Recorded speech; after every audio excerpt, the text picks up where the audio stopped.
어쨌든 이제 처음인데 좀 이 마지막에 해야 할 걸 하다 보니까 좀 어려울 거예요. 근데 지금은 다시 얘기합니다만 방법론적 입장을 얘기하는 거예요.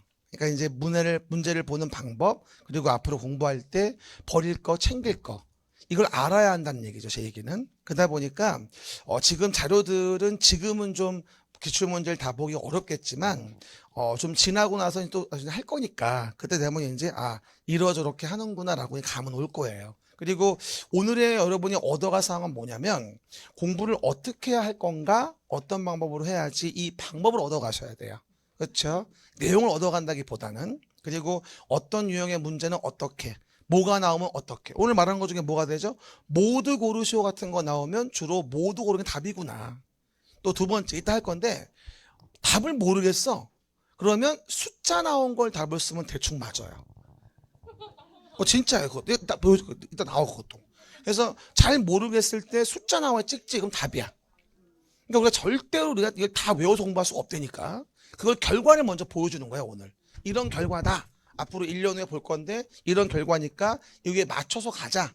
그래서 포인트는 아주 쉬운 거 중하를 놓치지 않게 내가 맞출 수 있게 하는 거, 이게 우리의 포인트의 목적이다. 나머지 깊고 어려운 거 혼자 탐험하지 말아라. 화만 난다. 라고 하는 결론. 그리고 모르는 건 없는 번호 골라 찍자. 그것도 세보니까 한 번호가 많이 나올 수밖에 없는 구조가 돼버립니다. 거의 대부분 다 그래요. 통계치가. 그러니까 내 말을 믿어. 우리 공법은 절대로 피 나오게 공부할 필요 없어. 그렇죠? 그냥 천천히 할 것만 정확하게. 그죠? 정확히 할 거 그리고 하고 점수가 나와야 하는 건 무슨 과목? 중개사. 좀 이따 또 오후에 중개사 선생님 오실 건데 그 양반 골 때려요. 그래서 여러분, 그러니까 잘 들어보세요. 아주 코미디언이 따로 없어요. 그렇죠? 저는 좀 고급지고 아마 이렇게 이해하시면 돼요. 오면 일르세요. 그래서 우리가 개발 사업에 대한 부분들 봤고요. 그럼 정비 사업은 넘어갑시다. 정비 사업은 우리 46페이지인가? 45페이지 펴보세요. 그러면 제목이 먼저 나오죠. 도시 및 주거환경 정비법의 45페이지인가 보면 아마 목차가 나올 거예요. 44페이지인가? 45페이지, 44페이지 봅시다. 그럼 봐요. 도시 및 주거환경 정비법이라고 얘기를 해요. 시작. 도시 및 주거환경 정비법. 요번 시험은 중상 정도로 문제가 나왔던 것 같아요. 근데 솔직히 말하면 정비법이 가장 어려워요. 전체 법 중에 공부하기는. 그렇죠? 일단 정비사업은 아다시피 봐봐요. 기존에 노후하고 불량해진 건축물이 있었어요. 봐봐요. 노후불량 건축물. 얘를 철거하고 개량해서 새로 지어요. 이걸 노후불량 건축물을 개량한다는 말을 쓰게 되거든요. 우리 이런 사업을 뭐라 하냐면 노후불량 건축물의 개량이라고 해서 정비사업이다라는 말을 쓰게 돼요. 봐봐요. 정비사업. 그래서 두꺼봐 헌집 줄 테니까 새 집 주겠니? 라고 하는 사업이 바로 정비사업이에요. 여러분 아다시피 뭐가 될까요? 주거 환경을 개선하기 위한 사업하고 그 다음에 재개발 사업이라는 거 하고 그 다음에 재건축 사업이라는 세 가지의 사업이 있게 되거든요. 그래서 정비사업은 요 세 사업을 다 잘 이해했냐가 포인트예요, 사실은요. 그렇죠? 그리고 요 사업을 일단 진행할 때는 봐봐요. 순서가 오른쪽 위에 정비 사업을 위한 기본 방침이라는 것을 국장이 먼저 만들어요. 전국에 대해서 국장이 정비 기본 방침 44 오른쪽 맨 위에. 그런 다음에 기본 방침을 만들었으면 이렇게 우리 서울시라는 도시에서 A부터 B, C, D 등등 Z까지 사업이 이루어지는 곳이 있는데 서울시 안에 정비 사업이 이루어지는 곳만 313군데예요. 서울시 안에서. 그러다 보니 언제 사업할지 정비 사업에 대한 기본 계획이라는 걸 만들어주게 돼요. 뭘 만들어요? 정비 기본 계획. 그래가지고 여기는 2015년도 4월, 2020년도 1월 이런 식으로 언제 사업한다고 단계와 밀도를 잡아요. 그걸 뭐라 불러 우리가? 정비 기본 계획이라고 하고. 그러면 정비 기본 계획에서 요 B란 동네가 20년 1월 달에 사업하기로 했죠. 조만간이죠. 20년 1월이면. 그러니까 이럴 땐 요 자리에다가 정비 계획을 만들어서 정비 구역을 정하게 되고 그 정비 구역에서 재개발, 재건축 등의 사업을 진행하는 거예요. 이 순서를 일단 이해하셔야 돼. 근데 요번에 30회 문제는 정비 기본 계획에 한 문제가 나왔고 정비 구역에 한 문제가 나왔어요. 이 준비 단계에서 두 문제가 나온 것도 오랜만이에요. 요번에 준비 단계에서 기본 계획이 하나, 정비 구역이 하나 나왔던 문제죠. 근데 뭐 맞출 수 있는 문제 이거는요. 그리고 구역이 정해졌습니다. 그럼 뭐가 돼? 그 다음에 시행자가 누군지를 보고 시행자가 사업을 시행한다 그래서 사업 시행 계획을 만들어요. 뭐 말이에요? 사업 시행 계획. 그죠? 그래서 사업 시행 계획 만들고 나서 이제 뭐 하죠? 사업을 시행하는데 사업의 시행 방법은 일단 종전의 가치가 1억 원이었는데 사업 후에 2억 원짜리 분양 시청했어. 그러면 1억에 대해 1억 주는 게 같은 가치면 1억 원 정도의 부담금은 내야 되겠네. 라고 하는 것을 처분하기 위해 계획을 만들어. 그게 오른쪽 밑에 바로 뭔지 알아요? 관리처분 계획이에요. 관리처분 계획. 그래서 관리처분 계획은 쉽게 얘기하면 종전거 사업 후의 것에 가격을 정리하는 계획이구나라고 이해하시면 돼요. 뭐라고요? 가격을 정리하는 계획이구나. 이게 관리처분 계획이에요. 그렇죠? 그래서 이제 관리처분 계획 인가를 받고 사업 끝나 철거한 다음에 관리처분 계획 인가되면 철거하는 거 알고 있죠? 그리고 철거한 다음에 대지 건축물의 이전을 고시하면 이제 새로 지어진 오른쪽 건물로 다음날 권리가 넘어가게 됩니다. 그런데 이번에 뭐가 나왔냐? 요 관리처분 계획을 만들기 위해서 분양 공고를 하는데 그 분양 공고에 대한 내용이 뭐냐? 요걸 물어봤던 게 요번에 30회 문제 한 문제가 나왔던 부분이고요. 여기서. 그렇죠? 그래서 이번에는 정비 기본 계획 하나, 정비 구역 하나, 그리고 시행자 쪽에서 이따 보십니다만 조합과 관련된 것 등의 두 문제가 나오고 그 다음에 요 사업에 대한 뭐 하죠? 비용 부담은 누가 어떻게 보조융자 지원할 수 있는지 한 문제가 나와서 이렇게 6문제가 나왔어요. 뭐 말이 정비 기본 계획 하나 나왔고 정비 구역 하나 나왔고 그 다음에 조합 시행자에서 2문제 나왔고 항상 우리 정비법은요 이 조합 쪽이 관건이에요. 거의 조합이 항상 관건으로 많이 나오는 부분이에요. 정비사업 쪽은요. 근데 문제가 좀 까다로웠어요. 조합 문제였는데 그리고 관리처분계획의 분양 공고 한 문제 나왔고요. 그렇죠? 그리고 비용 부담 어떻게 할지 뭐가 나왔다? 한 문제가 나와서 6문제가 나왔다. 이렇게 이해하시면 됩니다. 항상 물어보는 파트는 솔직히 봐요. 요것만 잘 봐줘도 요것만 몇 문제야? 4문제. 앞에 용어 정의랑 조합까지만 잘 봐도 4문제야. 뒷부분은 거의 안 나와. 그러다 보니까 해도 못 맞춰. 그러니까 정비법은 조합까지 잘 봐두는 게 관건이야. 그럼 대부분들 6개 중 서너 개는 조합까지 안 해서 충분히 건질 수 있어. 내 말 아시겠죠? 정비법 자체를 포기하려고 그러지 말고 뭐라고요? 항상 나한테 물어본다. 선생님 저요 정비법 때문에 못 살겠어요. 이거 버릴까요? 날 버리슈. 그래서 이런 말씀 드리는데 정비는 다 버리지 말고 어려우면 조합까지 가서 봐야 돼요. 그러니까 그 조합을 모르겠다고요. 이러면서 그러면 안 돼. 조합은 해야 돼. 우리가 나중에 중개업하면 조합을 모르면 대화가 안 돼요. 그래서 해야 돼. 방법이 없어. 이거 시험 붙는 것만 중요한 게 아니야. 붙고 나서 업무해야지. 장롱에 넣어놓으려고 한 거 아니잖아. 아, 그러려고 했나 본데. 저도 지금 장롱에 있어요. 계속 못 써먹고 있어서 언젠가는 하겠죠. 이거 강의 간두면 저도 중개업을 할 거예요. 강남 가서 해야지. 욕심은 많아가지고. 그러면 이제 정비법 문제 볼게요. 그럼 우리가 첫 번째 뭐가 나오냐면요. 정비 기본 계획에 대한 부분에 대해서 이제 나오게 됩니다. 이 문제는 솔직히 말하면 세모 좀 해보세요. 이것도 19번도. 솔직히 말하면 그냥 눈에 확 들어오는 문제가 아니에요. 이게. 왠지 아세요? 지방의회 의견 청취를 생략할 수 있다는 게 나오게 되는데 이게 우리 일반적으로 법을 볼 때 봐봐요. 굵은 라인이 있잖아요. 굵은 라인 보고 세부 내용 볼 때도 저 끝에 있는 거예요. 그러니까 깊은 내용인 거죠. 솔직히 우리가 평소에 이런 공부 거의 안 해요. 공부 안 하는 부분이야. 소위 말하는 쓰레기야. 근데 뭔지 모르겠지. 일단 숫자 있는 거 찾아봐. 숫자 있는 거. 일단 여기 있네. 답이야. 4번. 진짜 농담 아니라니까. 모르겠으면 숫자를 봐. 있나 없나. 그러면 대부분 그게 답이라니까.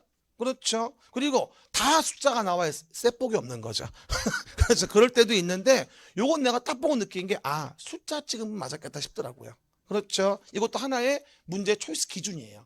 이런 식으로 돼 있을 때 경명을 못 외워요. 외울 수가 없어. 한두 개도 아니고. 이거 외우다가 주 라인을 까먹어요. 이거 외우는 게 아니야. 보고서 경미한 거 물어본다라고 한다면 일단 숫자에 쓰면 그게 답일 확률이 7, 80%야. 그냥 믿어. 그렇게. 대부분 다 그래.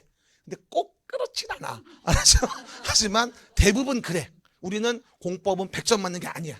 신경 쓰지 마. 그래서 이거는 문제 개설 능력으로 4번을 충분히 맞출 수 있어요. 그리고 만약에 몰라서 남겨놨다, 안 풀었다라고 하더라도 마지막에 없는 번호 골라보면 또 4번이야. 맞잖아. 오늘 제가 12문제인가 모르는 문제가 있는데 쓰레기가 있는데 4번 답이 5개라고 했어 내가 보네. 그렇죠. 그러면 나머지 아는 거 풀고 놔뒀을 때 답을 그냥 골라 찍어서 고를 수도 있어요. 이것도요. 경우의 수는 여러 가지가 있습니다. 우린 붙는 게 목적이니까 다른 거 신경 쓰지 말아요. 됐고. 정비 기본 계획의 수립과 정비 구역의 지정 문제가 나올 거예요. 정비 기본 계획 수립, 정비 구역 지정. 설명으로 틀린 거죠. 이거는 우리가 얼마든지 맞출 수 있는 내용이에요. 평소에 공부하는 것이라 이건 그림책의 47페이지 보시면 내용이 나와 있을 거예요. 그림책의 47페이지. 그러면 왼쪽 위에 보시면 정비 계획을 만들어 정비 구역을 정한다는 제목이 보일 거예요. 맨 위에 제목에 뭐라고요? 정비 계획을 만들어 정비 구역을 지정하는 제목이 보이죠. 그러면 그 왼쪽에 쭉 내용이 나와 있는 게 이게 오늘 문제의 내용인데 하나만 얘기하면 왼쪽 맨 밑에 좀 봐보세요. 그러면 행위 제한 등이란 말이 보일 거예요. 그리고 거기 아마 허가사항이라고 돼 있어가지고 동그라미 1번에 쫙 써져 있죠. 건축물 건축, 공작물 설치, 토지형질 변경, 토석 채취, 토지 분할, 물건을 쌓아놓은 행위, 그리고 물건 적치를 뭐라고 나와 있지? 1개월 이상 물건을 적치한다고 나오잖아. 얼마? 1개월. 동그라미 했죠. 이 문제 답이 그거야. 어이가 없어. 5번 봐봐요. 정비구역에서 이동이 쉽지 아니한 물건을 14일 이상 쌓아두기 위해서는 허가를 받아야 한다. 1개월. 근데 봐봐요. 여기만 보더라도 숫자 있는 게 2개밖에 없어요. 1번하고 5번. 숫자 있는 게. 그죠? 근데 이건 워낙에 많이 보는 내용이기 때문에 이게 모를 수가 없어. 1개월 이상 물건 적치할 때 허가 받는 거야. 이해 가셨죠? 정답은 5번입니다. 이거는 항상 배우는 문제의 내용이야. 그렇죠? 그리고 어디 가나 물건 적치함으로 인해서 사업에 지장을 줄까봐 허가받으라고 하는 거는 다 1개월이야. 국토계획법도 1개월, 개발법도 1개월, 정비법도 1개월이에요. 물건 적치 기간은 그렇습니다. 이건 다 아는 내용이야 항상. 1개월 동그라미 하고요. 어디? 그림책의 몇 페이지? 47페이지 왼쪽 밑에 보면 나와 있을 겁니다. 그러니까 1개월.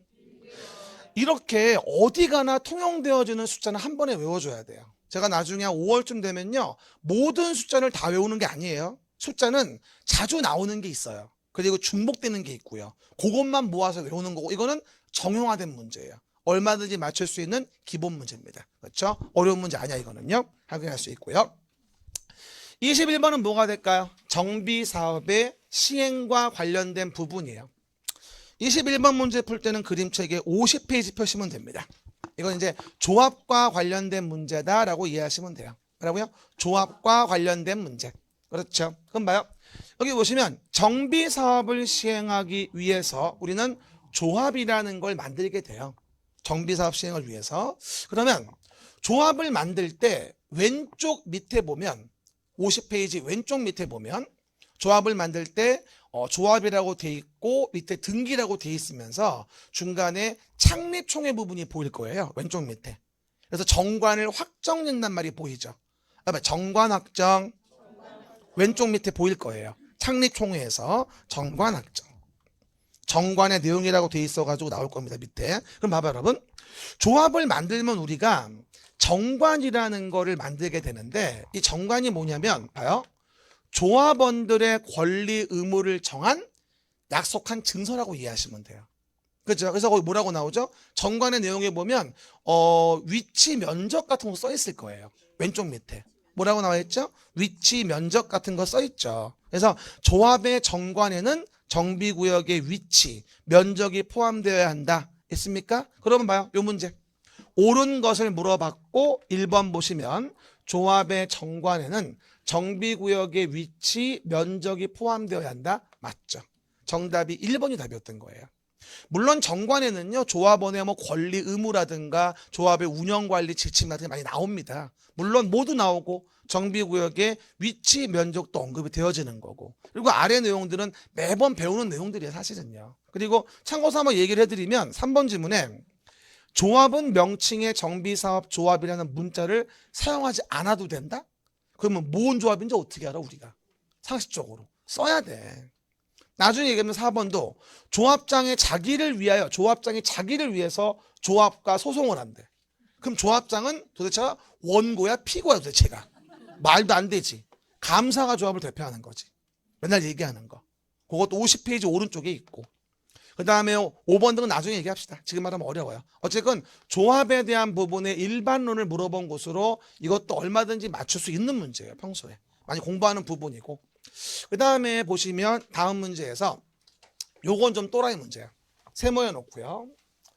평소에 여기까지 우리가 공부하진 않아요. 근데 이제 좀 치사스러운 지문을 물어봤어요.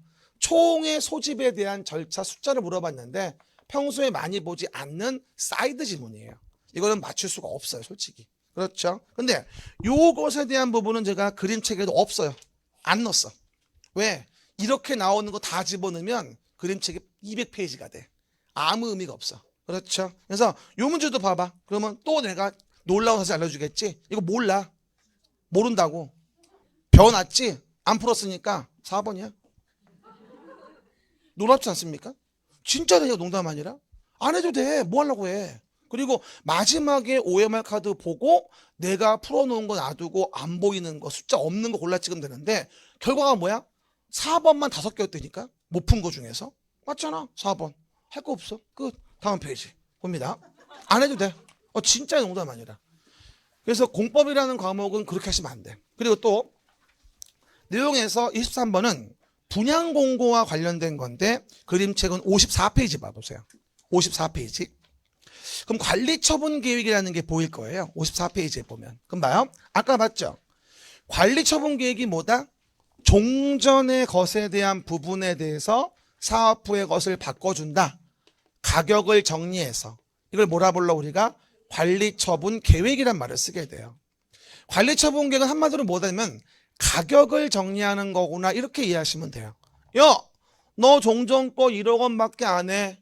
너 근데 2억 원 분양 신청했으니까 1억 원 정도의 부담금은 내야 되겠어. 라고 가격을 정리하는 걸 우리가 관리처분 계획을 만든다고 합니다. 그래서 가격 정리가 되어지면 관리처분 계획 인가 이후에 철거하게 돼요. 그럼 문제는 여기 있는 봐봐. A부터 B, C, D, E, F, G, Z까지 뭐가 있어? 소유자가 있잖아. 그럼 이런 애들이 다 분양 신청을 할지 안 할지 모르거든. 그러다 보니까 거기 54페이지 왼쪽 맨 위에 사업 시행 인가되고 나서 120일 이내 분양 공고를 해야 돼. 일간신문에다가. 그렇죠? 그러면 그 분양 공고의 내용이 뭐냐 이걸 물어봤던 거예요. 이번 시험에서. 하지만 쭉 써있죠. 하지만 오른쪽 맨 위에 추산액은 공고하지 않는다고 나올 거예요. 우리 일간신문 공고할 때 조합원별로 다 다른데 어떻게 추산액을 공고하겠냐고 말이 돼요 그게? 이거는 공부를 안 했어도 말이 안 되는 거야. 다만 토지 등 소유자에게 개별적으로 통지할 때는 너가 추산액이 얼마큼 되나 알 수 있겠지. 하지만 일간신문에 공고할 때는 말이 안 되는 거지. 이해 가시겠죠? 그럼 뭐예요? 이 문제는 상식적으로 봐도 그냥 추산액의 4번이 답인 거야. 그리고 만약에 못 풀었다 하더라도 4번 쓰면 맞는 거고. 진짜야 거짓말 아니라. 그렇죠. 그럼 뭐가 돼요? 분양 공고에 포함되는 사항으로 바르지 않은 거 4번이 돼서 추산액이 될 수 있겠죠. 다시 한번 얘기합니다. 외우면 안 돼요. 이해를 해야 돼. 외워서 되는 건 건축법밖에 없어. 나머지는 외워서 안 돼. 이해를 해야지 추측이 돼. 모든 걸 다 외울 수 있다면 외우면 되겠지. 하지만 못 외워. 중개사는 모든 걸 외울 수 있다? 근데 공법은 못 외워. 중개사 조문 다 해서 130여 개밖에 안 돼. 공법은 3,000조가 넘어. 장난 아니야. 그 안에서 모래알과 옥석을 골라서 내가 알려줘. 이게 나와. 이렇게. 그래서 60개는 60점은 나와. 괜찮은 거야, 초이스가. 그렇죠? 뚱땡이 믿고 같이 갑시다. 아셨죠? 다음 주 볼 수 있겠죠? 그래서 내용들을 정리해 보시면 되겠죠. 그래서 23번 답은 4번이고요. 다음 거 봅시다. 그럼 비용 부담이란 부분이 나오게 됩니다. 비용 부담. 요거는 이제 마지막에 보칙에 나오는 부분이에요. 비용 부담에 대한 내용은 이거. 비용 부담. 그죠? 근데 여러분, 제가 비용 부담에 한 가지 팁을 드릴까요? 나중에 제가 국토계획법 얘기할 때 말씀드릴 텐데 비용 부담은 다 시행자 부담주의예요. 어디 가나 그래. 뭐라고요? 시행자 부담주의. 원인자 부담주의. 시행자가 비용은 부담하는 대원칙이야. 근데 문제는 시행자가 비용을 부담하는데 뭐 할 수 있냐? 보조, 융자, 알선 등등등등 뭐 지원 이런 것들을 할 수 있다라고 대부분 조문이 붙어. 시행자가 비용을 부담하지만 보조, 융자, 알선, 지원 이런 것들을 할 수 있다라고 뒷부분의 내용이 붙게 됩니다. 여기만 그래? 다 그래. 다 그래 어디 가나. 지원할 수 있다. 지원 C, 전지현 C, 지원 C. 재미없네. 뭐라고요? 어쨌든 보조, 융자 지원할 수 있다는 어디가 나온 단서가 되어집니다. 근데 이 문제를 잘 보니까 틀린 것을 물어봤는데 24번 내용의 2번을 보니까 지방자치단체는 시장군수 등이 아닌 사업시행자가 아닌 시행하는 정비사업에 드는 비용에 대해 융자 알선할 수 있으나 직접적으로 보조할 수는 없다? 뭔 소리야. 왜 보조가 안 돼? 어느 법에 어디를 가든 보조, 융자, 알선은 가능하다고 보시면 됩니다. 그 비율이 얼마까지냐가 다른 거지 항상 나오는 질문이야. 요것도 대원칙에 한 번 더. 어디 가나 사업시행은 뭐다? 시행자 부담주의가 대원칙인 거야. 앞으로 우리가 국토계획법 문제를 풀든 개발법을 풀든 정비법을 풀든 다 비용은 뭐야? 시행자 부담주의야. 하지만 이거를 국가지자체가 보조, 융자, 지원 등을 할 수 있는데 이에 대한 비율이 다른 것뿐이야. 비율을 물어본 게 아니라 얼마나 쉬워. 그냥 없다고 나왔는데 말도 안 되는 소리지. 그죠? 공법은 그런 원리 원칙을 아셔놓고 제가 수업할 때 팁입니다. 주는 게 있어요. 이걸 잘 챙겨놔야 돼. 그러면 여러 법들의 내용을 한꺼번에 한 방에 정리할 수 있어. 다시 뭐 하지 않아도 따로 보지 않아도 그 원리 원칙을 아셔야 돼요. 그냥 외우는 게 아니야 절대로. 그렇죠? 그렇게 답은 몇 번? 2번으로 충분히 풀 수 있습니다. 그 이름도 유명한 이제 건축법입니다. 건축법. 뭐요? 에버바리 건축법. 두 팔 좀 들어요. 아이고 무서워. 목 좀 돌리고.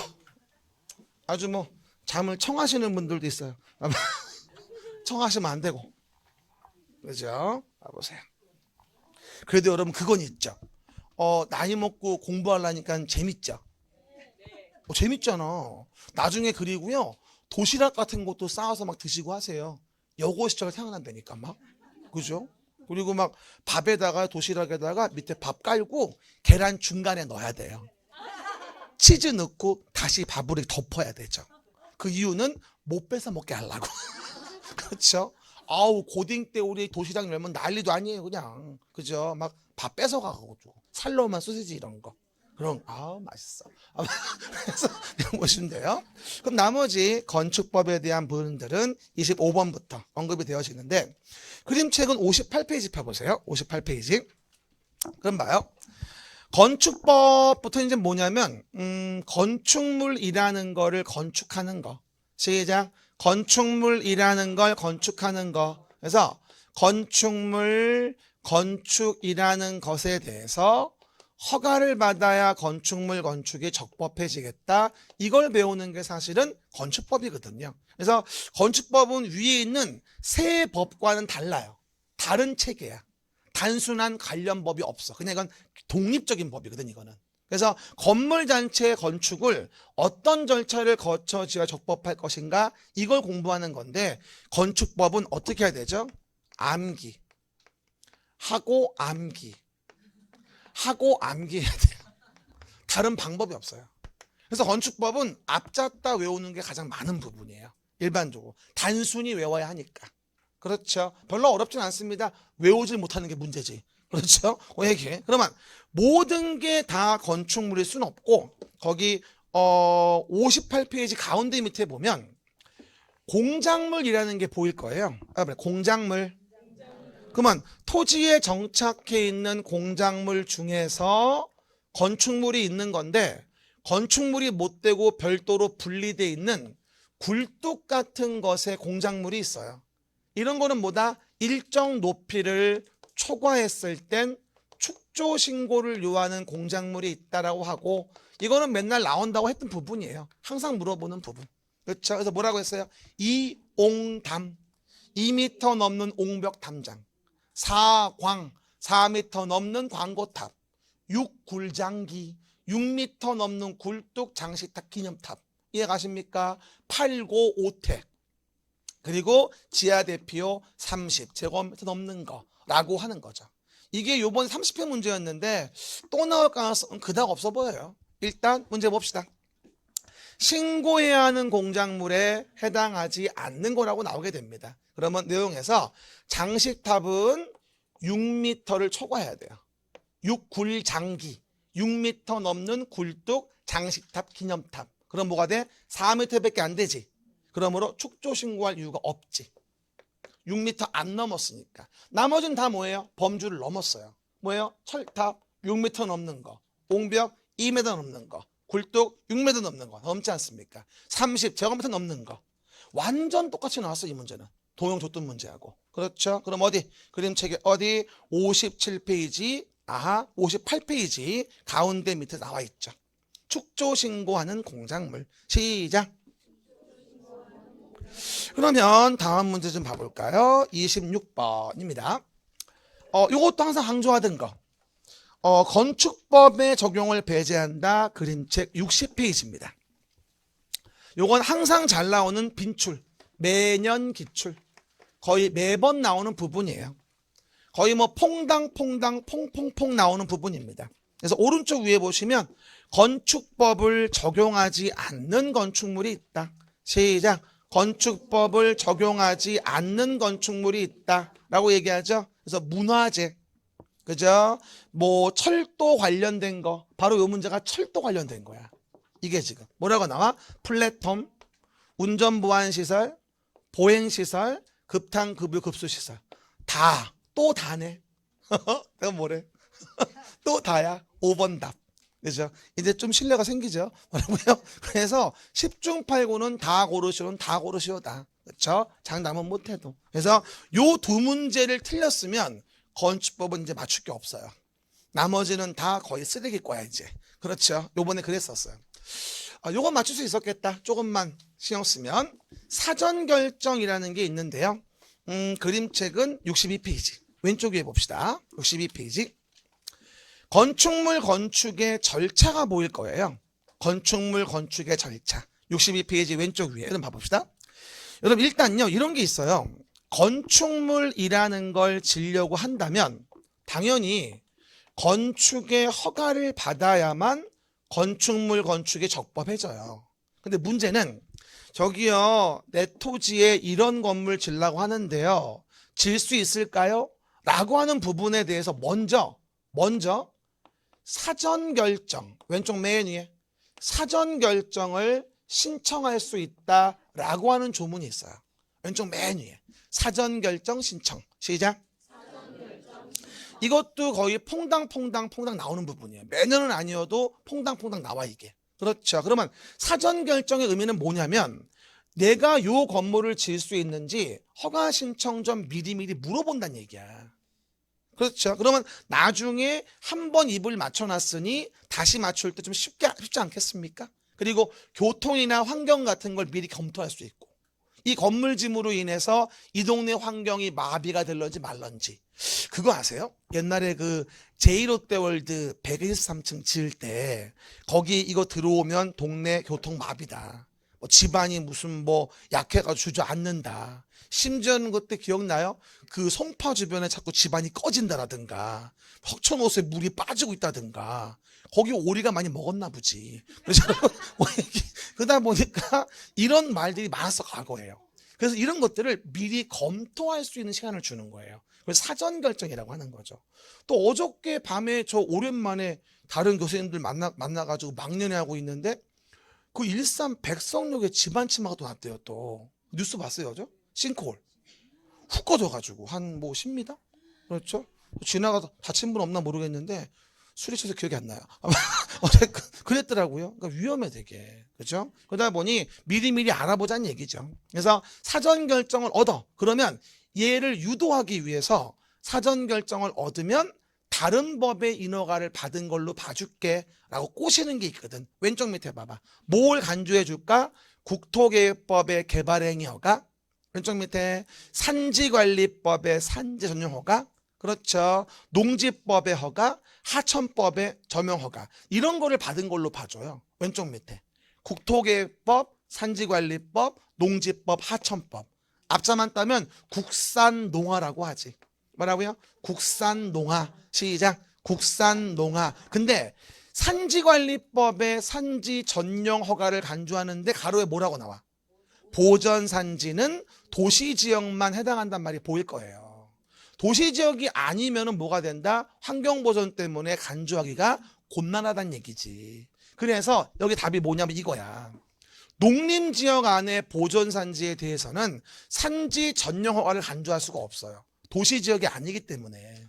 그래서 사전 결정을 얻었다면 다음을 받은 것으로 본다는 국토계획법 니은번에 요거 그 다음에 리을번. 니은 디귿 리을에 뭐가 되죠? 4번이 답인 거죠. 요거는 모두가 아니었었어요.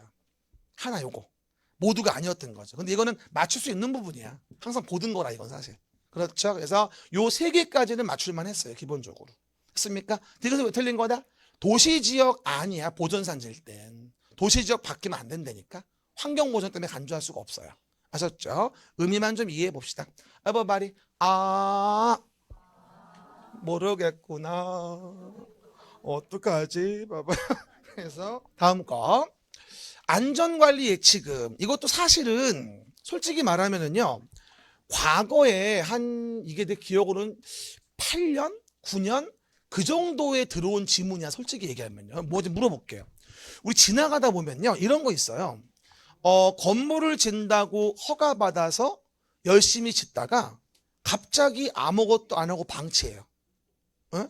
더러운 천대기 막 막아놓고 막 이러고 있다가 방치하고 있는데 어느 날 비가 많이 오던 날 애들이 없어지기 시작했어요. 어디 갔지? 그랬더니 거기에 아래쪽에 빵꾸가 나가지고 걸어가다 밑으로 빠지는 거야. 밑에 공간으로. 진짜 사고 많이 났어요. 그런 데서. 그러다 보니 이제 사고 나고 아저씨들 밤에 술 먹고 가서 막 이렇게 뭐 먹었나 확인하고 물도 버리고 막 지저분해져요. 막. 그러다 보니 건축주한테 너 왜 건물 안 짓고 있냐? 어도 그 안전 개선하고 미관 개선 좀 해봐 라고 조치를 취합니다. 하지만 그 건축주는 말을 못 듣습니다. 이유는 이미 망했거든요. 소송 중이고. 이런 경우 때문에 미리미리 착공 신고할 때 미리미리 일정한 안전관리 예치금을 예치하게 합니다. 그게 지금 그림책의 어디 62페이지 오른쪽 메뉴에 보일 거예요. 62페이지 오른쪽 끝에 보시면 아마 나와 있을 겁니다. 라고요? 62페이지 오른쪽 끝에 보면 안전관리 예치금. 왼쪽 오른쪽을 몰라. 뭐라고요? 오른쪽 맨 끝에 보시면 안전관리 예치금이 보이죠? 그래서 얼마? 1,000제곱미터 이상 건물에 대해서는 착공 신고할 때 1%에 대한 뭐가 되죠? 안전관리 예치금을 예치하게 할 수 있는 거예요. 답은 몇 번? 1번이 되어지겠죠. 그렇죠. 근데 이게 신설되고 나서 몇 년 안 나오길래 그렇죠. 지나간 내가 30회 때는 이 얘기를 안 했었어요. 그러니까 말을 안 하니까 나오더라고요. 또. 승질나 진짜. 봐요. 정답은 1번이었어요. 1,001%. 시작. 1,001%. 그러니 올해 또 나올 확률은 없어요. 그래서 어떤 분들은 기출문제만 죽어라 파는 분이 있어요. 맞아. 이 얘기 들어야 되겠다. 그럼 뭐 좀 물어봅시다. 공법은 기출문제 관연도 5년치. 보통 5년치 얘기해요. 그 정권은 의미가 없어. 왜? 개정이 심해서 의미가 없습니다. 그리고 여러분 제발 못하겠는데 기출문제나 모든 문제집은 올해 나온 거 중에서도 내가 준 거 이해 갑니까? 수업 듣는 자료 이걸 봐야 돼요. 그냥 아무 문제나 구해서 보죠. 그러면 뭐가 틀린 건지 개정된 건지 알 수가 없어요. 팁만 주면요. 어느 문제든 수업 듣는 문제를 풀어야 돼요. 듣지 않는 문제는 위험해. 왜? 뭐가 바뀌는지 모르거든. 공법은. 개정이 되게 많이 심하거든요. 그래서 대부분 기출문제는 5년치를 본다고 얘기를 하고요. 그리고 솔직히 말하면 전체 40문제 중 50%. 공법은 그래요. 절반 정도만 나왔던 게 돌아가면 나오는 거고 50%는 다른 부분이 나와요. 왜? 개정된 거 신설된 게 많아서 그래. 공법이 제일 심해 이게. 그래서 기출문제가 또 나올 확률은 반밖에 없어. 그래서 기출만 뽀개면 꽈락이야. 분명히 얘기하건대. 근데 우리 강사분들 중에서도 기출만 강조하시는 분들이 있어요. 딴 거 거의 안 하시고. 그러면 꽈락 나와요. 농담이 아니라. 거기다가 플러스 뭐가 되죠? 10개쯤은 더 해줘야 돼. 저는 여기까지 해요. 여기까지. 더 많이 하시는 분은 더하기 20개를 합니다. 그러면 맨날 엄청난 양에 늙어 죽습니다. 저는 기출에다가 10개 정도만 더 추가하는 게 합리적이라고 봅니다. 그렇죠? 그 이유는 설명했고요. 답은 몇 번? 1번이죠. 표정은 그럼 뭐야? 지만 잘났다 이 얘기네. 그게 아니고 그렇다고 또 오해하지 말고. 됐고요. 이 문제 아주 크게 세모하시고요. 쓰레기라고 크게 써요. 이거 맞출 수 없어요. 뭘 물어보는지도 모르겠어요. 이건 내 생에 처음 봤어 이 얘기. 국가가 소유한 대지의 지상 여유 공간에 민법에 나오는 구분지상권을 설정하여 시설을 설치하는 경우 허가권자가 구분지상권을 건축주로 보고 구분지상권이 설정된 부분을 대지로 보고 허가할 수 있는 시설에 해당. 뭐래니 지금 이거. 아주 웃기는 문제야 이거. 그래서 처음 봤어? 못 풀어. 넘겨. 그리고 없는 번호 골라 찍어서 4번. 오케이. 맞잖아. 그죠? 이런 거는 이렇게 푸는 거. 절대 공부하는 거 아니라는 사실 한 번 더 증명. 맞죠? 모르는 거 한 번은 골라 찍으면 돼. 4번인 거 어떻게 한다고? 내가 맞아놓은 게 풀어놓은 게 맞으면 한 번호가 유독 없는 번호가 생긴다고. 아마 4번이 없는 번호이었을 거라고. 내가 푼 게 맞았으면. 이해 가셨죠? 그거 이해해 보셔야 돼요. 30번. 요것도 쓰레기예요. 마찬가지. 결합건축이라는 게 있어요. 근데 결합건축이라는 게 뭐냐면 용적률 거래라고도 하는데 옆에 건물의 용적률을 옆에 건물로 팔아먹을 수 있는 거예요. 사실은. 결합건축. 그렇죠? 근데 이것도 신설된 지 2, 3년 됐는데 게다가 물어보는 내용도 건축 협정서에 명시하는 사항이 아닌 거. 이야 대박이야 이거. 그리고 답도 3번이야. 이건 절대 맞출 수 없는 문제야. 그래서 여러분 못 맞춰 이거는. 그렇죠? 못 맞추잖아. 이건 틀려야 되는 문제야. 신경 쓰지 마. 다만 여기서 보통 우리 등기법 배울 때 배울 텐데 법인의 경우일 때는 주민번호가 없거든. 법인은 주민번호가 없어. 그럼 뭐하냐? 등기할 때 등기용 등록번호를 부여합니다. 등기법에서. 이건 등기법 알면 풀 수 있는 문제야. 사실은. 법인은 주민번호가 없잖아. 그럼 뭐가 돼? 등기용 등록번호를 부여받는단 말이야. 그러니까 납세증명서가 아니라 이건 등기용 등록번호를 부여받는 거지. 등기법을 알면 풀 수 있는데 우리 또 공법만큼 등기법 싫어하거든요. 그러다 보니까 어려웠던 문제예요. 마지막에 가면 여러분들 공포의 공법이라고 하잖아요. 마지막에 공포의 공이 공시법으로 바뀌어요. 마지막에 가면. 평소에 공부를 안 해서 그래. 그죠? 어쨌든 그 정도 보시면 되고요. 그 다음에 민원전문위원회 얘도 쓰레기예요. 얘도 못 풀어요. 요번에 건축법은 한 4문제가 쓰레기였어요. 못 풀어 얘도. 얘도 뭐야? 답이 2번이거든. 이것도 못 맞춰요. 못 맞춰 이거. 그냥 틀리는 거야. 그렇죠? 이 초기수 되게 중요해요. 그러니까 우리가 배운 범위에 안 나오는 과감히 버려. 할 필요 없어. 틀리면 돼 그냥. 다른 거 맞추면 되는 거고. 공법의 방법이야. 알았죠? 버려. 안 해. 다음 거 봅니다. 됐고 32번입니다. 주택법이에요. 웃을 얘기 아니라 진짜 되니까 농담 아니라. 그러면 주택법으로 갑시다.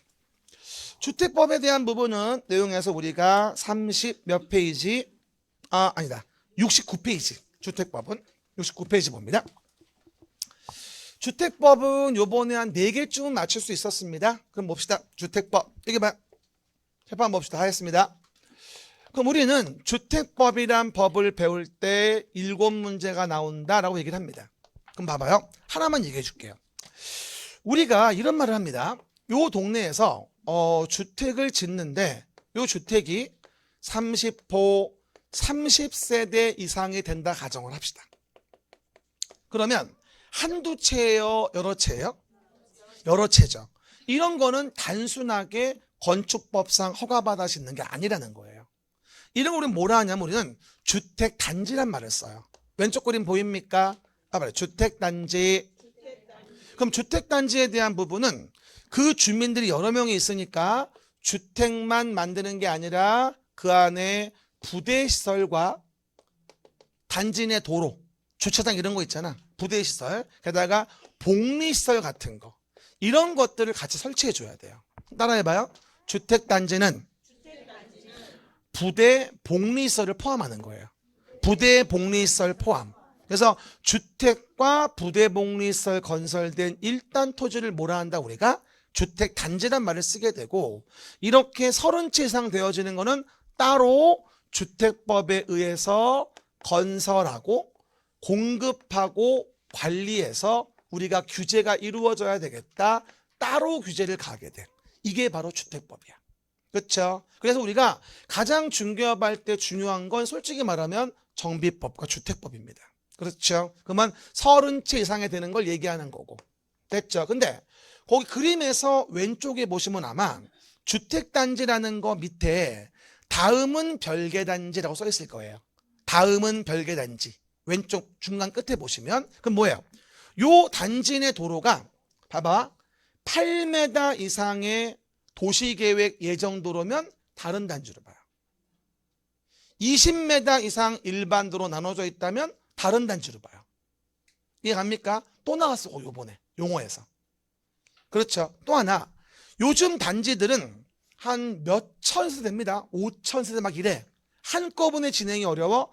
나눠 진행할 수 있어. 왼쪽 밑에 이걸 우리가 공구라고 합니다. 왼쪽 밑에 공구. 그럼 공구는 뭐가 될까? 공구별로 나눠서 착공신고 사용검사를 별도로 진행할 수 있는데 공구별 세대수는 300세대 이상. 왼쪽 밑에. 그리고 공구별 세대가 300 이상이니까 이거를 나눠서 진행하려면 전체는 몇 세대? 그렇지. 전체는 600세대 이상은 돼야지만 공구별로 분할 시행할 수 있겠구나. 이것만 알아도 이번 시험에 두 문제를 건졌어요. 공구별 분할 시행. 이해갑니까? 주택단지를 나눠 놓은 걸 뭐라 한다? 공구. 그리고 공구는 300세대 이상 돼야 되니까 전체는 600세대 이상 돼야지만 나눠 시행할 수 있구나. 라고 이해하시면 돼요. 그리고 나서 이제 주택단지를 건설하는 건 뭐라고 나와요? 사업주체가 오른쪽 위, 가운데 위 주택의 자금으로 시작.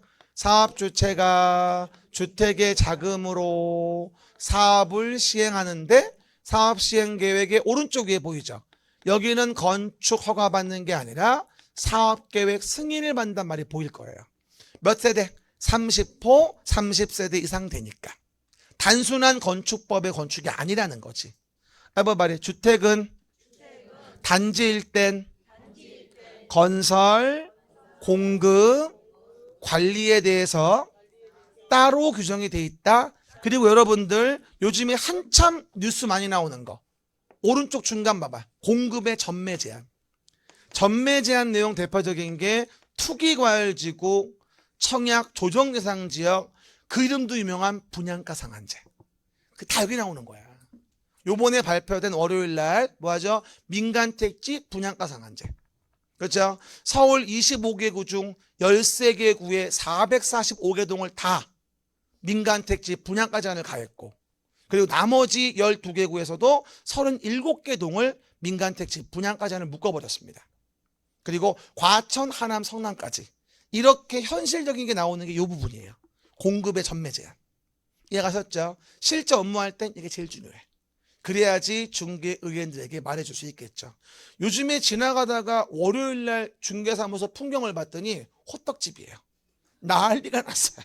부글부글 사람들 복적복적거리고 정말 사람 많더라고. 이러저러한 사람들 알아봐 주느라고 되나 안 되나, 잔금 칠 수 있나, 대출 나오나 안 나오나 등등 은행 직원 다 와서 상주하고 있더라고. 난리 났어. 월화에 아주 무주에. 그렇죠? 댕겨봤어요? 주로 어디 댕겨요? 도서관 같은데 잠자러. 네, 미안해요. 진심이에요. 확인해 보시고요. 이게 주택법이에요. 그리고 다음 페이지 문제 뭐라 나옵니까? 용어 정의에 대한 부분이 이제 70페이지에 이제 언급이 될 거예요. 용어 정의. 그쵸? 그래서 이제 첫 번째 문제 32번 용어에 대한 설명이다. 옳은 거라고 나와 있을 거예요. 이거는 이제 충분히 맞출 수 있는 거저 주는 문제라고 이해하시면 돼요. 그래서 우리가 요 문제의 첫 번째 볼까? 1번. 주택단지에 해당 토지가 폭 8m 이상의 도시계획 예정도로로 분리된 경우 각각 별개의 주택단지로 본다? 어머나 답이네. 땡큐. 그냥 답이야. 8m 이상 도시계획 예정도로. 일반 도로이면 20m 이상. 이해 갑니까? 됐죠. 나머지 내용도 용어 정의에 몰다 다 할 얘기입니다. 이거는 항상 나오는 기초. 얼마든지 맞출 수 있는. 틀리면 절대 안 되는 거. 정확히 알아야 되는 거. 내 말 이해되겠죠? 다시 한번 얘기해요. 40문제 중에서 우리가 24개 정도는 내 실력으로 알아줘야 돼요. 그럼 나머지는 어떤 문제가 나와도 아무 상관없어. 그렇죠? 지금 설명한 대로 방법적으로 모색해서 풀면 되는 거야. 넘어가시고 33번입니다. 33번 요거는 그림책의 다음 페이지 봐보세요. 그러면 조합이라는 게 보일 거예요. 다음 페이지에. 몇 페이지입니까? 페이지는 72페이지 봅니다. 그럼 우리가 해당 내용 부분에 조합이 있는데 이거는 뭐냐면 주택조합입니다. 말해 주택조합. 봐요. 나중에 여러분들 주택법에서 사업을 시행할 때 사업 주체가 누구냐라는 걸 볼 때 주택조합이라는 걸 배우게 돼요. 그렇죠? 근데 여러분 봐요. 아까 재개발 재건축을 위한 정비조합 봤었죠? 그 정비조합과 주택법의 주택조합은 달라요. 그러니까 봐요. 쓰지 말고 들어봐요. 우리 아까 정비법에서 배웠던 정비조합 있죠? 얘네들은 한마디로 소유자가 자기의 지분을 내서 진행하는 조합이에요. 내 지분을 투하하는 거야. 그리고 같이 으쌰으쌰 해가지고 새 집 지어 받는 게 정비조합인 거야. 그런데 지금 나와 있는 뭐다? 주택조합으로서 지역이나 뭐하죠? 직장주택조합에 대한 부분은 이거는 뭐다? 그 지역에 거주하는 주민 중에서 무주택자들 위주로 모여서 야 우리도 새 집 좀 얻자. 그런데 분양하는 건 비싸니까 우리끼리 돈 걷어 집집 공급받을래? 이게 지역주택조합인 거예요. 달라요. 정비조합은 뭐라고? 소유자들이 자기 지분을 내는 거야. 근데 뭐다? 주택법의 주택조합은 지역 직장조합은 그 지역에 거주하는 주민들이, 그러니까 서울, 경기, 인천이 한 지역이에요. 뭐라고요? 서울, 경기, 인천이 한 지역이야. 그 지역에 거주하는 무주택자들이 야 우리도 종로구에 집 좀 지어서 공급받자. 땅 좋은 거 구해서 돈 좀 걷어봐. 여기부터 봐. 무주택자 여기 붙어라. 집 져서 같이 공급받자. 한마디로 주택을 공동구매한다는 거야. 우리 언니들 그 눈썹 이런 거 공동구매 많이 하더만. 웃지도 않고. 이쪽은 뭐 나한테 화났어요? 보시고 그래서 보시는 바와 같이 주택조합은 달라요. 근데 이 조합을 설립할 때하고 이거를 해산할 때하고 제출 서류가 달라요. 그죠? 그러면 봐요. 일단 정산서란 말은 뭐가 되는 거죠? 그러면 조합을 설립할 때 필요한 것 같아요? 다 끝내고 해산할 때 필요한 것 같아요? 그렇지. 센스만 있으면 알 수 있다니까. 설립을 물어보는데 왜 해산과 관련된 정산서가 나오냔 말이에요. 여기에. 말이 안 되는 거거든 이게. 그러면 그림책에 어디에? 72페이지 정가운데 보시면 그림 밑에 뭐라고 나와? 해산할 때는 정산서가 필요하다 나올 거란 말이야. 이해 가시겠죠? 그래서 뭐가 돼? 정답은 2번이야. 설립에 대한 걸 물어본 거지 해산을 물어본 게 아니거든. 또 하나 팁 드립시다. 여러분이 초생들이거나 시험이 잘 안 되시는 분 특징을 보면 어떤 게 있는지 아십니까? 문제를 안 읽어요. 그러니까 어떻게 읽는 줄 알아요? 그대로 조연해 줄게요. 문제. 주택법령상 지역주택조합의 설립인가 시청을 위해 제출해야 하는 서류의 내용이다. 내용에서 틀린 것은 이 끝이야. 그리고 이 내용이 뭔지 안 봐. 그냥 틀렸어? 옳았어? 이것만 봐. 그러다 보니 뭘 물어보는지를 몰라. 우리는 다시 한번 물어봅시다. 1, 2, 3, 4, 5에 보기가 중요할까?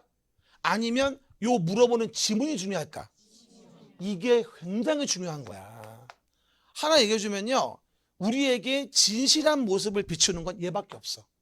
얘는 나를 속이기 위해서 있는 거야. 1, 2, 3, 4, 5번은 뭐야? 나를 기망하기 위한 거야. 그럼 얘를 믿어야 돼, 얘를 믿어야 돼.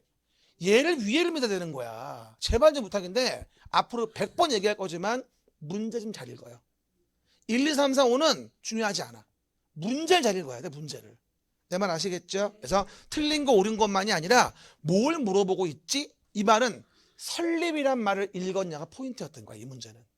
그러니까 얘는 해산시에 필요한 것이기 때문에 설립인가 신청시 서류가 아니구나 라는 걸 파악할 수 있는 거죠.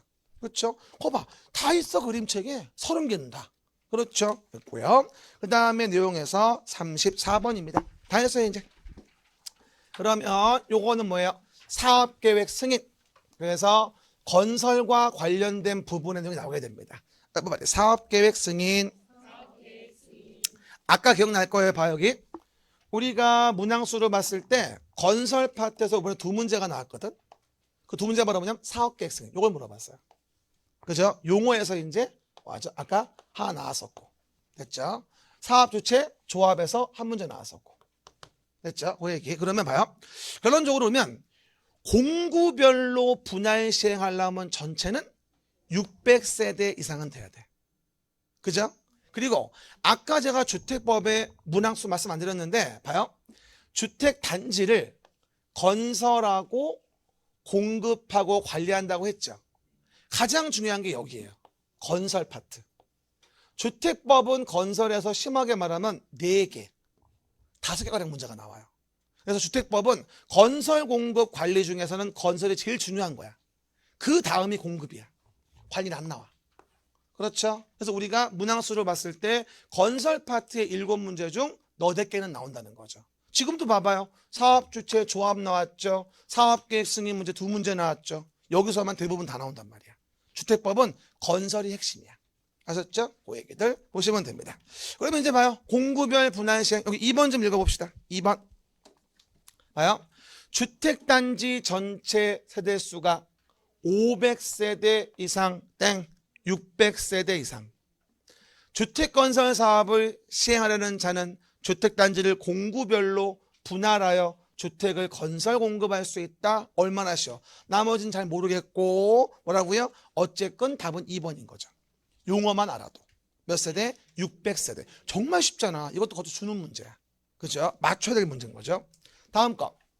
그리고 해당 내용 부분에 대해서 이것도 사업계획 승인인데요. 사업계획 승인 문제는 우리 시험에 또 하나가 75페이지. 그림책 75페이지 보시면 사업계획 승인 절차가 나와 있을 거예요. 사업계획 승인 절차. 찾았습니까? 그럼 봐요. 사업계획 승인 나올 때 봐요. 일단 주택의 단지를 짓고자 합니다. 그러면 주택단지를 지려면 사업계획 승인을 받아요. 근데 그 페이지 맨 밑에 보면 승인받았을 때 우리가 착수해줘야 되는 시간이 몇 년이냐면 5년이에요. 가운데 맨 밑에. 가운데 맨 밑에. 사업계획 승인을 받았다 5년 내에 착수를 해줘야 돼요. 됐죠? 가운데 맨 밑에. 하지만 이거를 1년 범위 내로 뭐 할 수 있다? 연장을 할 수 있어요. 근데 뭐라고 나와? 소송 등의 방법이라고 나올 거예요. 이 대상 필지에 대해서 소송 등의 연루가 돼 있어요. 그런 경우라면 1년 범위를 연장할 수 있는데 이건 소송에 대한 부분이 있을 때만 얘기하는 거예요. 소유권 분쟁이 있다고 해서 다 연장할 수 있는 게 아니야. 실제 소송이 이루어져야 돼. 소송 외의 방법은 그럴 이유가 없거든. 이해 가셨죠? 그럼 봐요. 여기서 사업계획 승인권자가 사업주체 신청을 받아 공사 착수기간 포인트 연장. 항상 문장 이럴 때 포인트를 잊어봐야 돼. 문제는 뭐다? 연장할 수 있는 경우가 아닌 거라고 나와 있잖아. 그럼 연장 사유를 물어본 거야 지금. 그러니까 뭐다? 무슨 이행하는데 지연이 있다, 기반시설 지연이 있다, 매장문화재 보호료에 필요하다, 소유권 분쟁이 있다. 근데 이 문제가 3번째 나왔거든. 계속 답은 이거야. 소송의 방법이어야 돼. 소유권 분쟁에 대한 거는 소송의 방법으로 문제가 제기됐을 때 그때 연장할 수 있는 거지. 소유권 분쟁이 있어. 소송도 없는데 이건 연장할 수 없어. 실제 소송이 있어야 돼.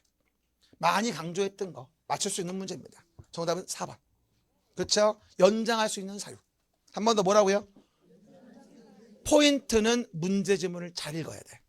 뭘 물어보는지 알아야 되고, 그리고 항상 40문제 중 50%는 나왔던 게 또 나와. 50%는 그걸 놓치면 안 돼.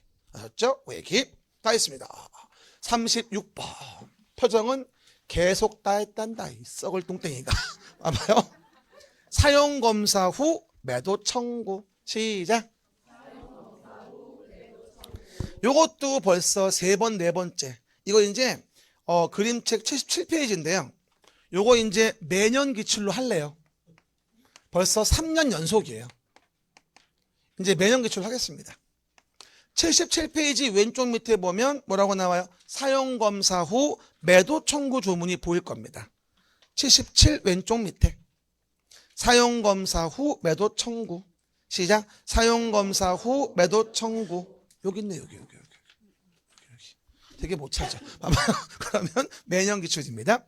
그럼 봐요, 여러분. 마지막인데 다 했어요, 거의. 요렇게, 여러분 봐요. 주택을 지었어요. 그러면 마지막에 소유자들한테 등기 쳐주고 해야 돼요.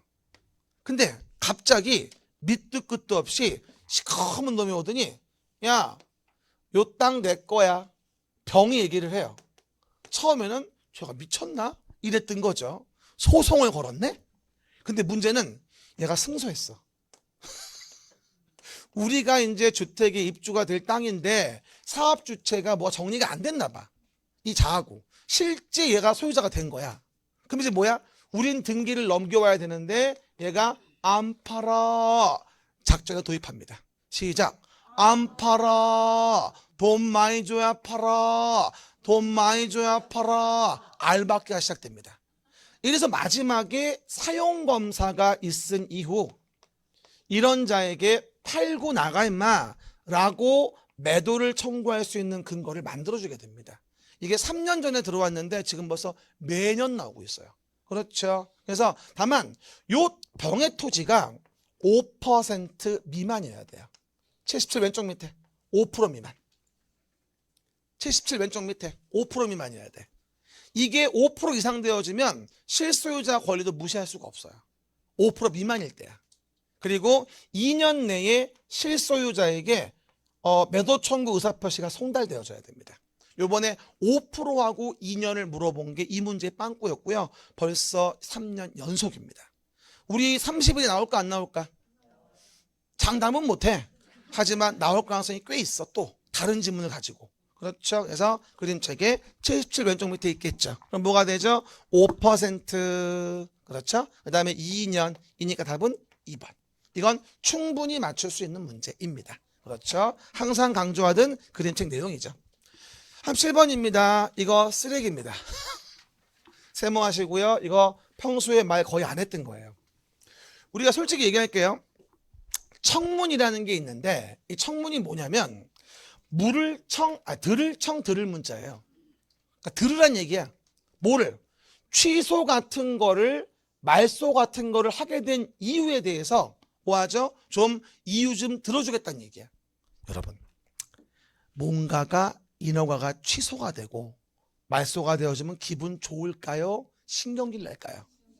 그러면 요 취소나 말소를 당하는 A는 침해를 보게 되죠. 그 침익이 있기 전에 먼저 물어봐줘. 들어봐줘. 왜 취소될 짓거리를 했는지. 근데 이 청문이라고 하는 거는 법에 정해진 것만 청문을 하지 법에 정해져 있지 않은 거라면 법정된 게 아닌 거라면 청문의 의무가 없어요.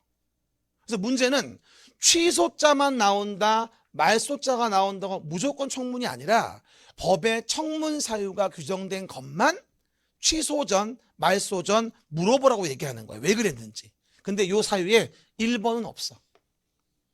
답이 1번이야. 이거는 못 맞출 문제. 올해 같은 경우는 강의가 한 번도 안 했어요, 이 얘기는. 근데 그거 알아요? 국토개혁법에 가면 청문 사유가 나오는데 주로 국토계획법의 청문을 물어봤지 주택법의 청문을 물어본 건 처음이에요. 올해 한번 나왔으니까 다음 기회는 있겠지만 30일에는 어쨌건 아니야. 그래서 청문은 뭐다?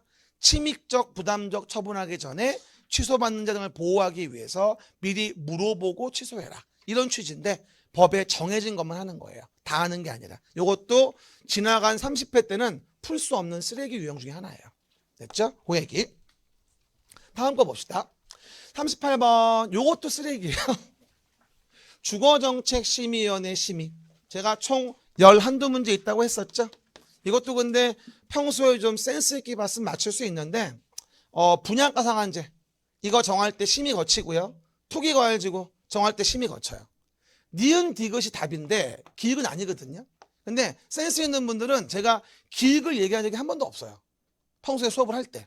맨날 분양가 상한제, 투기과열지구, 심의 거쳐 정해 이러고 얘기했었거든요. 그래서 완전 쓰레기는 아니야. 조금 센스 있으면 맞출 수 있는 거니까. 니은 디귿 4번 답이야. 그리고 못 풀었어도 맞출 수 있어. 4번이거든. 그래서 여러분 그 얘기 확인하시고요. 이제 마지막으로 농지로 갑니다. 농지법 그림책 80페이지 펴보세요. 요거는 맞출 수 있는 문제입니다. 농지법 몇 문제입니까? 2문제가 나오는 부분입니다. 농지법은 말 그대로 보시면 봐봐요. 다 했습니다.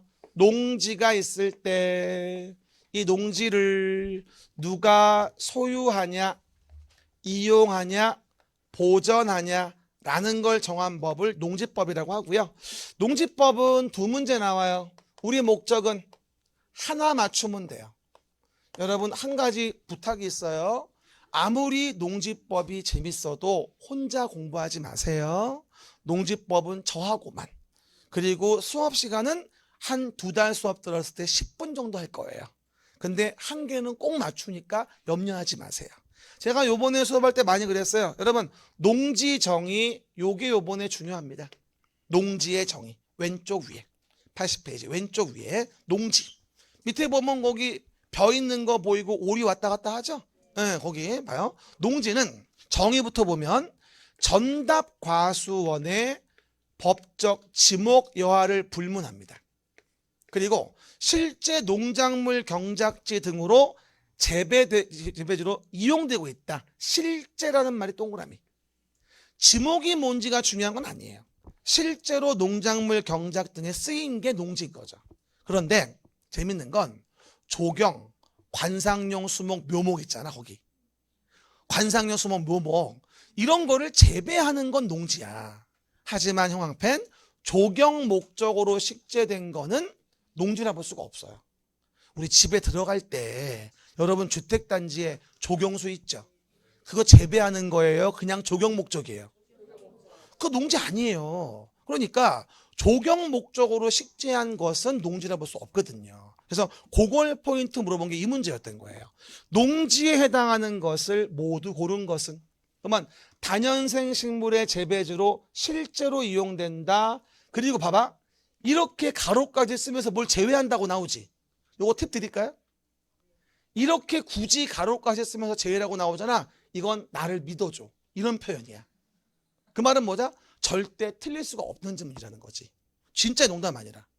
언제 나오던 문제는 뭔 지문을 만들고 코멘트를 더 써놔. 이 말은 이걸 꼭 맞추는 거 맞는 지문으로 만들고 싶다는 의지의 표현인 거야. 진짜야. 맞는 거야 그냥. 그리고 나서 관상용 수목 모목을 조경 목적 식재 이건 아니지. 그리고 공간정보 구축 및 관리에 관한 법률의 지목이 답이고 농작물 경작지로 설재, 실제 오타 났네? 뭐라고요? 실제로 이용되는 토지의 개량시설. 토지 개량시설 형광펜, 토지 개량시설 요것도 농지입니다. 토지 개량시설도 농지임을 기억. 됐습니까? 그럼 농지인 건 기역 몇 번 디귿의 3번이 답이구나 라고 이해할 수 있습니다. 이건 맞출 수 있는 문제입니다. 그렇죠? 그 정도 확인해 보시면 되겠죠. 그 다음에 내용에서 마지막 40번입니다. 이거는 못 맞춥니다. 근데 이 문제 좀 치사한 게 뭐냐면 위탁 경영인데 80페이지 가운데 봐봐요. 이게 요즘에 좀 핫한 게 뭐냐면 봐요. 써볼게요. 요거 매년 기출이에요. 벌써 3번째예요. 3년 연속.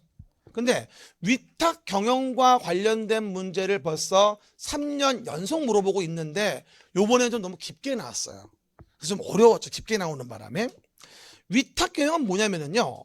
농지를 소유하는 자가 뭐 하죠? 이에 대한 보수를 주고 일을 시키는 거예요. 위탁 경영의 포인트는 뭐다? 보수를 준다는 거예요. 동그라미 보수. 그림책의 80정 가운데 밑에 보면 위탁 경영 돼 있고 뭐라고 나와? 보수를 지급하기로 약정한다고 나올 거예요. 한마디로 뭐라고 이해하시면 돼요? 일꾼 쓴다고 이해하시면 돼. 위탁 경영. 보수를 주고 시키는 거야. 그러면 왜 시켜? 내 노동력이 부족해서. 그 말의 전제는 뭐지? 나는 열심히 겁나게 하고 있는데 노동력이 부족해서야. 그럼 뭐가 돼? 열심히 겁나게 하고 있어. 얼마나? 자기 노동력 부족으로 시킨다면 농작업의 3분의 1 이상을 자기 또는 세대원 노동력에 의하는데 그럼에도 불구하고 어려운 거지. 그게 바로 뭐냐면 1년 중 30일 이상은 직접 종사하는 경우 등이야. 1년 중 30일. 그런 정도는 해야지 내가 힘들어서 못하란 말을 할 수 있는 거지. 1년 중 30일도 안 해놓고 나 힘들어 못해? 이럴 수는 없다는 얘기야. 이게 위탁경영 사유지. 근데 정말 치사한 거. 과수를 가지치기, 열매 속기, 재배관리 및 수확하는 농작업에 1년 중 4주간 무슨 이혼 조정기간도 아니고 뭐라고요? 4주간. 그러면 4주 곱하기 7일. 어머나 치사해. 28일. 아이고, 난 이 문제 보고 정말 너무했다, 인간적으로. 그래서 30일이 안 됐다는 이유로 넌 충분히 자기의 노동력을 제공한 거라 볼 수가 없어. 위탁경영 사유가 안 돼, 이거는. 정말 치사한 문제. 그죠? 써있죠? 그림책에도 가운데 밑에 써있습니다. 그리고 또 하나, 봐요. 여행하잖아, 여행. 아우, 나 여행 좋아하거든. 근데 대한민국의 전역을 6개월간 거지야 뭐야 이거? 전국 거지야 이거? 봐봐, 오해하지 말 건 여행은 국외 여행이야. 국외 여행을 3개월 이상 했을 때 있죠? 3개월 이상. 이럴 때 위탁 경영 할 수 있게 해주는 거야. 이 질문 벌써 4번, 3번 나왔던 부분이에요. 얼마 전에 뭐라 나왔습니까? 6개월간 미국 여행. 그건 되지, 국외 여행이니까. 하지만 대한민국 전역을 6개월간 여행하는 거는 그냥 거지라고 봐야 돼. 그렇죠, 여러분? 그래서 위탁 경영 사유가 될 수가 없는 거지. 남은 거는 디귿법 몇 개 없는 거야. 이제 총선 나오죠, 또. 선거에 따른 공직 취임으로 적용할 수 없다. 요럴 때가 위탁 경영 할 수 있는 거지. 근데 봐봐, 오늘 물어본 문제는 뭘 물어보냐면 위탁 경영 할 수 없는 걸 고르래. 아우, 맞추기 힘들어. 기역 니은이야. 3번 답이야. 이해가십니까? 이거는 못 푸는 문제예요. 아무리 봐도 여러 번 째려봐야 풀 수 있는 문제이기 때문에 쉽게 즉답할 수 있는 문제는 아닙니다. 어려웠던 문제. 그래서 그렇지만 위탁 경영이 요즘에 몇 년 내 계속 나오기 때문에 우리 이번 31회 때도 또 안 나오는데 장담 못합니다. 거의 매년 나오는 부분이에요. 이렇게 해서 우리가 40문제 정도를 가지고 전체적인 스케줄을 얘기해 주면서요. 뭐를 전략적으로 봐야 할지를 뭐가 된다? 말씀을 드렸어요. 이게 그냥 농담 따먹게 한 게 아니고요. 굉장히 중요한 포인트예요. 그래서 우리가 팁 준 거 하나하나 기억하시고요. 내용 보시면서 확인해 보시면 되고요. 한 번 더 정리하면 정리. 국토계획법 12개, 개발법 6개, 정비법 6개, 건축 7개, 주택법 7개, 농지법 2개인데 그 중에 12개는 쓰레기 문제가 나왔었다. 그런 거는 어떻게 하자? 없는 번호 골라 한 번호 찍자. 이게 맞으려면 내가 풀어놓은 60%가 맞아야 된다. 그러니까 중하의 문제 60%를 정확히 맞추려고 애를 쓰자. 지금 증명해 드렸습니다. 내 말 들어요. 그리고 나머지 없는 거 한 번호 찍어주면 서너 개는 건져. 그러니까 그런 분들이 75점, 80점이 나오는 거야. 외워서는 절대 나올 수 없는 점수예요. 근데 우리 수업 듣는 분들은 농담 아니라 7, 80점 굉장히 많아요.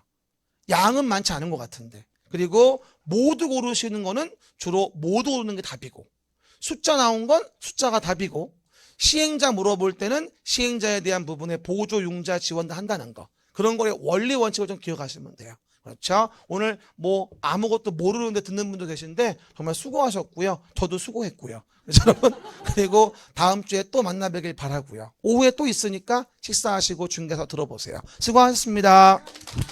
이거 27번 문제를요.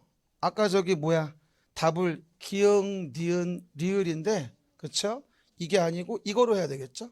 네, 오해하지 마시고 기역, 니은, 리을이 뭐하죠? 해당 내용 간주하는 부분이고 이거는 농림지역은 도시가 아니니까 간주할 수 없고 4번이 아니라 2번이에요.